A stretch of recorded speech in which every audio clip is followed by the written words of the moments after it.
The Bill Clark Show, presented by Dr. Pepper. And now, Coach Bill Clark. Welcome in. It's the Coach Bill Clark Show, presented by Dr. Pepper. Pat Smith along with Landrum Roberts, Molly Robinson. Oh, yeah, the coach. Hey, Coach. Hey. How are you? I'm good. How are you guys? Fantastic. We had signing day this week. Landrum and I reminiscing on the radio about the good old days of fax machines and stuff like that. I'm sure you got a story or two you'd like to tell us. Just a few. We could tell a few recruiting stories. All right. Well, before we get to that, spring practice is right around the corner. And last week you were telling me in Landrum about just the fact that you go through a high pressurized season. Mm-hmm. Okay, now you've had a couple of weeks. Now the season's over with, kind of decompress a little bit. But now it's thinking about 2025. Just to kind of take us through that calendar right now as a college football coach, what it was like. Yeah, and so I think it'd be great for the listeners to hear what is going on now with OTAs. What does that mean? Where are we now versus where we used to be, where people were scared to death to get a football out? So, and we'll talk about OTAs in a minute, but for me, this was the time that was so critical to really get a hold of your team. What does that look like? So let's go back to, I tell the story about going into Jack State and going into UAB, because that was back-to-back years of going into two different programs. I go into Jack State in 2013, following Jack Crow, had not won a playoff game, but had won games. It had a really, had a good program, had won conference championship. The mentality of those players was totally different than going into UAB that won 5 games in 3 years, obviously. But setting up this mindset of what work looks like. And of course, being an old strength and speed guy, the training, the mentality. And so, of course, we get into UAB. And so the first day we go to train, we don't have an indoor, so we're going to the gym to do training. And there's 30-something guys that are injured. And you're like, wait a second. I had no idea. We had labrums and knees, and I guess that's things you should do before you take a job, But creating this mindset of training and work, and for me, it was having all the coaches involved, which for college was a really different mindset. It was so much about the strength coaches got the weight room. You guys are all about recruiting, and I'm like, no, it's like we did it in high school, where we're going to recruit, but we're also going to be involved. Not every bit of the training. We weren't the strength coach, but we were involved, especially in any of the movement. Things like that, and talking about going to the stadiums and whatnot, but creating a mindset of training. And I remember all those injured guys were like, oh, so we're going to work? I said, oh, yeah. You're going to work all these things that you can't do. You can't do this, but you can do sit-ups. And it was amazing, and this sounds rough, but it was like guys didn't want to be injured. And, there's a difference between – that's what we're talking about. We want to be the safest, the healthiest, but a mindset that everybody on this team works. Everybody on this team is in this together, and creating that mindset, and that starts right now. How much interaction did the coaching staff have? So you said you had everybody in there, because I'll see clips from college programs, and there's certain ones that will do it where sometimes you'll have maybe a younger, really energetic head coach, right, defensive coordinator. It doesn't matter. It's all hands on deck, and they're actually running these stations, running these drills. What kind of environment, atmosphere did you like to set up? Yeah, so there's two different deals here. There's the everyday weight room that's the strength coach and strength staff. And I wanted somebody in there to represent the position. And, I explained this to Zach Woodfin, ends up being the national strength coach of the year. He's with the Titans now, who played for me, played in high school. Lyle Henley, who's there. And I said, look, this is not a negative to you. We're going to give you more help. We're not the strength coach, but we want those guys in there because that's who they're going to play for. And that's why you always feel like you've got to have I always said an extra guy. Even if it's a young guy who's the assistant O-line coach, the assistant running back. Of course, now there's no numbers on that. Yeah. But to me, it was having that guy in there who could report back and saying, Johnny is lifting hard. This is what he's doing. So the coach can say what he bench, what he cleans, but the mindset, the work ethic, and all about safety but being together, all those things. But to your point, Leonard, the training that we would do extra, Coach Saban called it the fourth quarter program, and that was kind of after recruiting. That was extra. It was movement-based. It was station-based. It was a toughness-based. For us, we did that, and we went to Legion. And I think there's so many great stories for us. You go on YouTube right now and look back in 2014 when we started running stadium steps. And I'm not kidding you, I'm looking from up top, looking down on our set of athletes, and, what have I done? Because it wasn't good. It was not good. We had all these injuries, and there we are doing these agility stations. And then I'd say, then we're going to finish up with the stadium steps. And now, if you've walked from the bottom of Legion to the top of Legion, you understand what that looks like. And we started doing it on time. And this was the fourth quarter of them having already worked. We're taking all these guys up, and I said, hey, I want everybody at the top because I wanted all these injured guys. I mean, if they could get up there, just for the fact that we all did this together, because they were doing stuff. They were working hard. They were just doing sit-ups or whatever they could do. Tim Alexander, if guys know Tim Alexander, who was a great high school athlete, ended up being in a car wreck and gets paralyzed. Mm-hmm. Zach Woodfin says, hey, coach says everybody to the top. Tim Alexander says, I want to go to the top. So here's Zach Woodfin, great shape. Guy could play, still play. Decides he's going to put Tim Alexander on his shoulders. Oh, wow. He gets up. Now, Tim Alexander, what he didn't realize was Tim Alexander's about 6'5", about 250. Tim still did his push-ups. He gets about 15 steps up, and he starts wobbling. Now, he's down at the bottom. So here's this team. Now, this is our first Friday workout. He looks down, and the team starts coming down to help him. I'm sitting down at the bottom. I get teared up thinking about it now. They carry him to the top of the steps. Zach Woodfin's legs are shaking so bad he can't walk down. They have to carry him down. He gets down there. I've got tears coming down. Every player on that field is crying, and that changed us. That moment changed that team, changed our organization to family and team. And, and I think that's the thing. I had one of our former players who I see these guys all the time. It's like, Coach, you don't understand. These are the things that changed my life. And that's why I love the training. That's the part of why we got into it, the stuff that brings a team together, inspiration. And so this time, from whatever that is in January till spring, I loved it. It's like, okay, now people are starting to go early. People are worried people are going to see their players. I mean, there's so many things we can talk about, but the training for me is where you win. So I was going to ask you, and I think you just gave us the answer. Spring ball was your favorite or fall camp? Which did you enjoy the most? As from an enjoyment standpoint, for sure was spring ball. Spring. And I tried to be in the middle. And people say, what do you mean in the middle? So to me, the head coach's job, and of course you got guys that call the plays. You got guys that call the plays on both sides. That was not me. And I'd always hear, well, you're a defensive-minded head coach. I said, well, yeah, I was a defensive coach for a long time, but I started as an O-line coach. I started out on the offensive side of the ball. And when you become a head coach, you might tilt toward wherever you got true expertise, but the good ones are more in the middle. So in the spring, I would be more toward the offense. I would be in the middle. My job was how we practiced.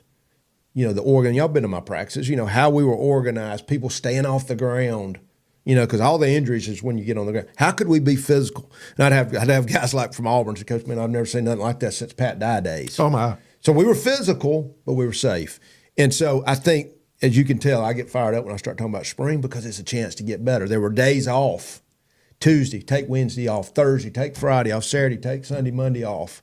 And train, still do your weights and all that. So spring to me is where you build your team. It's the fun. It's the part where you get to coach. Because once you get to camp, there's so much on your plate, and you're getting tugged at in so many different directions. The extra crud that happens, and when you're running a program. Oh my gosh, and once you get to camp, and I used to tell them, I said, guys, now come August, y'all all understand it's going to be different. I'm a different person, and they knew it. It was like, oh no. That other side is coming out. Because I could be the good guy. I could be in the middle. I could, now the OD guys would get after it. The big thing was it was so much competition between the offense, defense. I had to keep them from killing each other, because now that's your enemy on that other side of the ball, that you're fighting, because we were ones on ones or ones on twos every chance we could. All right, so what's your philosophy on spring games? Did you enjoy that? Did you want an opportunity? Did you feel like, oh my gosh, I wish I could just have just another regular practice and not have to go to Legion Field or go to Protective? I mean, what was your overall philosophy? Yeah, great question. I think, one, you got to remember this still about the players. What is important to the players is those scrimmage situations. Scrimmages were so fun, except you're worried about injuries. I mean, that's the biggest worry every day because that's why I was in the middle of so much of my stuff. And I'll go to these other practices and they got officials. I mean, we couldn't afford officials every day. I'm like, man, how great would that be to have an official calling off sides? And so course, we had people doing it. We had GAs and all. And then I would have officials for the scrimmages and the big situations. But I enjoyed those scrimmages. I love those scrimmages minus the injury. Now, the spring game was a little bit of a pain because you know you've got opponents watching you, especially when it gets broadcast. So now you're trying to show the least amount you can show. Forget about what's going on now, which we're about to talk about, where somebody's seeing my players. But I know anybody that's got any sense has either sent somebody to my practice, which is illegal, or it's got a chance to watch it if it's shown on TV, which everything now is somewhere it ends up on YouTube or whatever. So you had to be mindful of all that. So there is a lot of truth, and we've been saying it for years. We learn absolutely nothing when we watch a spring game these days. We don't. Yeah, you should not get anything offensively or defensively if they've got any sense. Now you can see players. You're looking for players, individual effort. Yeah. But yes, that's. I mean, How does Joe look in the uniform? Because there's most likely you're drawn in now because he's either a high school recruit Right. that you've never seen play, or he came from another school via the transfer portal. Yeah, the best thing you could do is go, I'm going to watch this player on this play. If as a fan, I'm going to watch this player. How does he perform on this play? Because the X's and O's of it, they can't. You can't. I mean, what can you show unless I'm wanting to show something that I'm going to change? And there's basic things like inside zone and basic 4-down defense. I mean, so there is that. Would you go as far as running things offensively, defensively that you never intended to show during the season? I would definitely be vanilla. I still remember Wayne Bolt. Y'all know Wayne Bolt. We were playing Troy, and I was so worried about because we had not shown anything. I mean, all they could look at me was Jack State from 2013. And, of course, I've known Bolt. I know all those guys. They know all of our guys. You know, it's like, hey, we'll be at y'all spring game. It starts raining, and they're going to put us on the soccer field, which was grass, you know, and we get rained out. That's the good Lord. Of course, Bolt was very upset. Oh, coach. We're going to be there. I said, I know. And I would have had to show something. So that what really helped us that I showed nothing. They got no, I told y'all the story. I go to UAB and they don't even have anything up around the fencing. I said, I remember. Are y'all trying to just invite somebody here to come in here and watch you practice? And of course, wait, and you mean to people tell me, Coach, that somebody would park in the parking lot at the food fair across from your practice facility that's hard to believe. and pull out a video camera and film your I practice? know. It's hard to believe that actually could happen when it's kind of life or death on these games. So maybe somebody might do that. Yeah, I kind of heard about that. I'm like, we've got to have a tarp. Why do you need a tarp? I said, are y'all in college athletics? I mean, do y'all understand what I'm asking here? We're getting a tarp. So go figure. Oh, that's wow. All right, so Matt Rule made some headlines over the weekend, and he basically said, hey, look, I just don't see us potentially doing a spring game because he doesn't want his players poached. Right. He's worried about maybe showing something, or maybe all of a sudden a school goes, oh, you know what? We need a second receiver. We need a tight end, or whatever the case may be. Whatever. So as of this moment, where would you stand? Like if you were a head coach at a major school right now, as opposed to sitting here with these two knuckleheads, would you have a spring game? I probably wouldn't. Okay. And I'm just when it's all now. I say that saying I love for the fans to get to see. I love for our players to get to play, but the ability for somebody to come in there and watch the players is more than what you give away because you would mitigate that because we've all done it for years. We're going to show less, but the fact they're going to go in there and pick out your players and see them and say, oh, especially go, okay, man, this guy's really good, and they got him running second team. But can I play devil's advocate, though? Sure. Because this is what I kind of went off on Matt Rule about. Sure. But could you not say because of the technology and what is available now, whether you play a spring game or not, I think I know Coach Bill Clark's roster pretty well, and I've got film on most everyone. What's one more game? Yeah, I think you would weigh it out to how important is it to your school. It's just, look, when every game is so important, when every game is life or death. I mean, and it is. I mean, his job and all of his coaches' jobs is dependent upon this. What are we gaining versus what are we losing? And it's like in any business, what's the give and take there? I mean, I would want to play it because I want to do it for the players. I want to do it for the fans. And we were always selling a program or selling a product. Is Nebraska selling a product? Are they still coming to the games? Yeah. So his job is to win those games, and I think that's what he's got to make. And so I think it's a business decision, and I don't blame him for it. I really don't. Yeah, and just looking at the model back when I think the ratings would be really high for if it was an Alabama spring game or a Georgia. Yeah. And then we had who can break the attendance record. Yeah, it's all great. And doing all that, and that's wonderful. But it does seem like now, here in just the last few years, what are we really doing? Yeah. Yeah, I think that's what you got to weigh out. And I know it from somebody that knew people were coming to competitively look at me, and I was so thankful we got it rained out. And then I find out that in future years, we're playing some teams that had the copy of the spring game, by somebody came in the stands and videoed it or whatever they did. I mean, there's things that are going to be given away, especially if you've got anybody that's any good and you're feeding them the ball or whatever that is. So then you're having to try and spend all your time trying to not show something. And we would always laugh about, all right, do not get the ball to so-and-so. Big thing for me was not getting them injured. And I felt bad. So it was a chance for the younger guys. Mm-hmm. I mean, the second half, I did a running clock. Yeah. And I'm trying to sell UAB football. But it's like, let's not show a lot and let's get gone. Now it seems like maybe it would benefit, and it would accomplish several things, but benefit your entire athletic department if you had interactive skills competitions and you had representatives from every sport. Yeah. I mean, there's a lot of different ways to sell it and sell your program, from a guy that had to sell his program in a lot of different spots. So, but I get it. I get where he's coming from. So Wednesday was National Signing Day, and Landrum and I was going down memory lane and talking about the good old days of one recruiting magazine that would be prevalent to follow recruiting, and then of course the fax machine came into fruition and all that kind of fun stuff. I know as a coach, as a former high school coach who helped your high school kids get recruited, just kind of take us back on how signing day used to be and how different it is for today's fans and coaches to try to consume it. Well, from a guy I grew up with a dad who was a high school coach, and remember when coaches would come to the school and they would sign with the player sitting there. I mean, there's pictures in my house where it's my dad, it's a college coach, it's the player and the family sitting. There was tons of that. Of course, that was more of a 70s. Yeah. And, of course, then that started changing. But that old story of, we had to get those faxes in, and it was, you had to, 7 o'clock, So we're sitting there trying to get all these faxes, especially as we got prepped when we started signing a lot more players. But we're going to have the signing ceremony in the library. And, the night before, all the signees go somewhere and they put them on TV. I mean, there was just so much cool stuff that went with that. I was telling you this, before we started about when the early signing period came up and it was who wanted to do it. And that was I thought that was so great for us smaller schools, because what would happen, the bigger schools would say, all right, Pat, you're offered. I don't see you again. Yeah.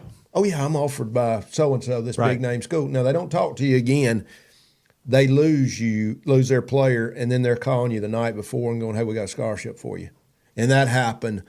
I'm like, wait a second, have you even spoken to them? Well, Coach, they hadn't spoken to him, but they offered me back, at the first of the season. I said, you haven't spoken. And I'm telling you, that would happen so many times. So what the early signing period did, they had to fish or cut bait. Yeah. They had to go ahead and sign their players that they wanted to sign, which we then knew who we were dealing with for the most part. Because, they would end up signing most of their guys in that early signing period. I thought that helped the smaller schools at least. When you were at Prattville, how involved were you in the recruiting process for very specific players? Yeah, very, for all of them. I asked that because I've talked to high school head coaches, some of them now current, that they will serve and they will be that gatekeeper, that filter if need be. But I've got one that has told his kids, especially the high profile, don't commit until you're absolutely sure that you are ready to commit.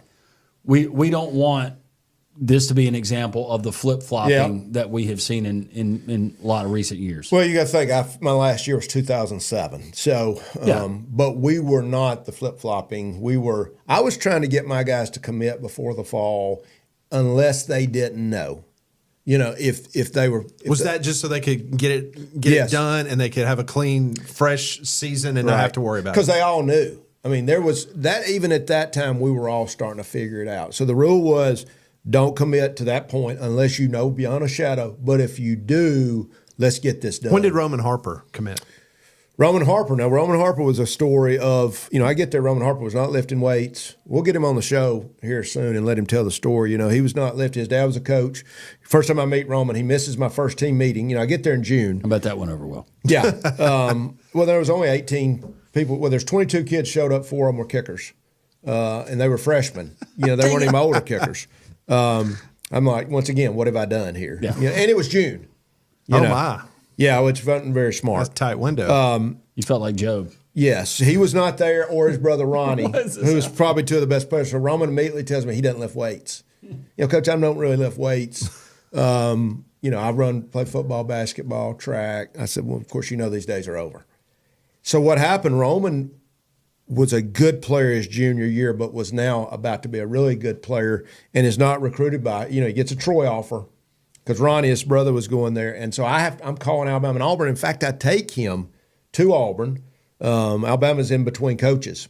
And when Franchione and them come in, Chris Thurman has had this call. I've called him. I said, look, this guy's sitting here. I'm telling you he's that good. We've only been here for a year and a half. He's that good. And he had played that good his senior year. And so they offer him. Then Auburn comes back and offer him, and he chooses Alabama. But I was involved. I was involved really in every step of the process with all of them. Of course, some more than others. But I felt like that was my job. You don't have to give us a name, but if you say, well, it happened once or it happened half dozen times.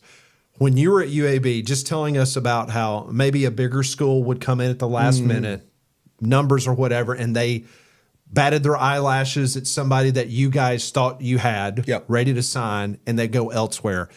Did that happen a great deal at UAB, or was this something that, every once in a while you would have one of those players come up? No, we lost guys every year. Multiple a year? And guys who were committed. And it wasn't I say it wasn't a lot, but it was guys, I'll say specifically quarterback, where we had guys committed that were true difference makers. And not that, we had good quarterbacks. Yeah. But we had some guys that were everybody would have known. And of course, Hopkins was our biggest high-profile quarterback we got. North Carolina offered him the day before, and he turned them down, which was unbelievable, especially being from up close to where he's from. But we had such a great relationship. But happened a lot with some of the guys. It would have been guys that we were stretching to get, I would have said. And for whatever reason, the last second, somebody snatches them up. And how did they do that? I want to go back to high school again, though. Yeah. Ever an instance of somebody trying to give you the extra piece of chicken from a college staff to help you influence? I never had that, but I don't think, I'm sure there's guys out there that were influenceable. What we were fighting back then, or they were fighting back then, was the non-coach who was taking all the players in a bus on the rounds. And we dealt with that too. He was the trainer. He was the workout guy. And there are some of those workout guys that actually are workout guys. But then there was a guy that was the handler, the uncle, that you knew as they came in. And I experienced more in college where you knew they had their hands out. And, of course, now it's everywhere. But, Speaking of everywhere, once again, not trying to impugn any program or any staff or whatever the case may be. And I know you're getting worried because I'm kind of prefacing this question with this. But would you consider what's going on now in college football worse or better than when it was being done in the shadows? Yeah, that's a good question. Is it sleazier now? Is what Pat's asking. I think it is worse because, and I keep telling everybody this, and they're like, "Oh, I really hadn't thought about that." The contact that's being made in season, is what disgusts me. I mean, the money, because you didn't hear a lot about that happening when you were at UAB, right? No, and we had. For you or any other program. No, we had it happen a few times, and it was especially some coaches that had been there. Like when I first got to UAB, some former coaches tried to reach out to my guys during the season, and then as soon as the season's over, of course we didn't have a program, But that happened a few times. That was a really big deal. But the people they were really trying to get were those fifth-year seniors. Because the guy had to sit out. They couldn't just go fill an immediate need. The guys you're always worried about, oh, Lord, I got a senior coming up. He can leave. And if they know it, they're going to go all, big guns on. But it was a smaller window.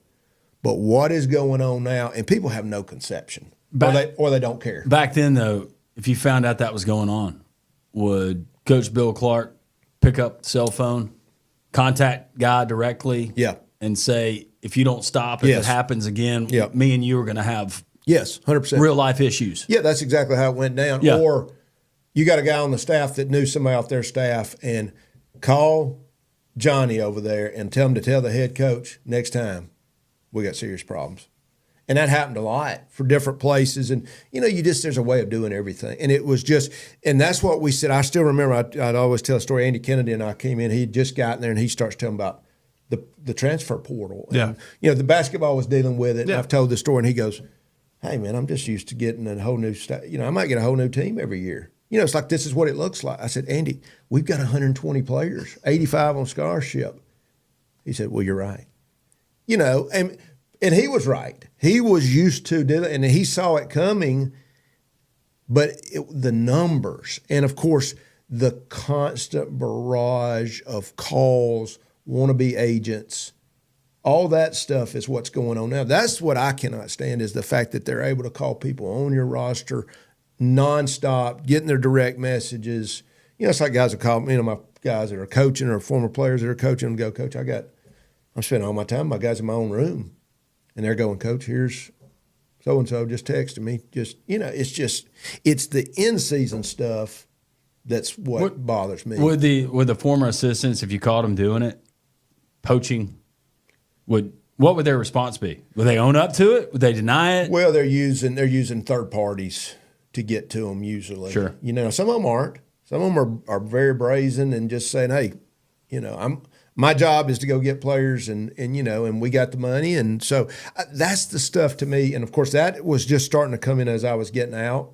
Of course, I've had schools I consult and former players, so I get to hear all these horror stories. I'm less worried about the money because I think that if we could just get some kind of year-to-year deal, which would eliminate the poaching and would eliminate what's going on in season. I just don't know how people can keep their guys unless you're giving them so much that nobody can touch it, which is what some of these guys can do. Yeah, and you brought it up. I mean, we heard Hugh Freeze this year when Auburn had that rough start. One of his press conferences, he just said, it's amazing how much time I'm having to do right now instead of getting this football team better. Yep. I'm having to go ahead and start recruiting my own locker room, right, to trying to keep people away from his roster. Yeah, and I think this is this is where I would probably disagree. Some coaches would say, no, this is not the case. It's like when I used to hate this. It's all Jimmys and Joes.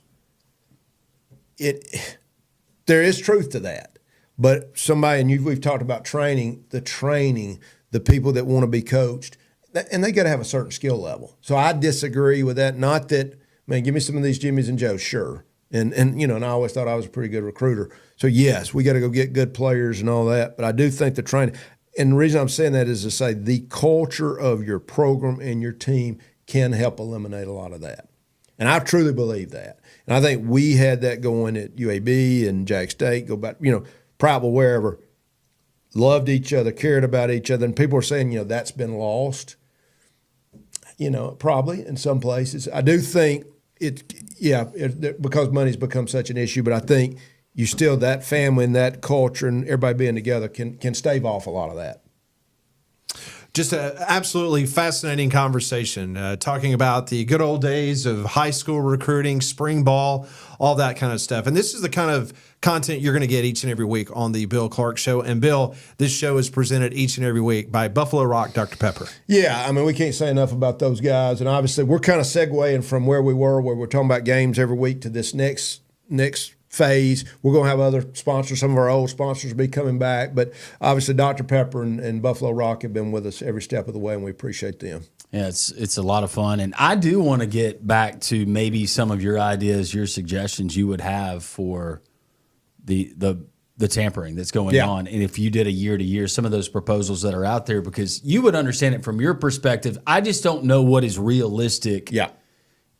And implementing that and what that could potentially look like. Yeah, I think legally we got to, what's legal, what's fair. Yeah. We want to be fair to everybody, and I think if we just said, once you're in for the year, just for the year.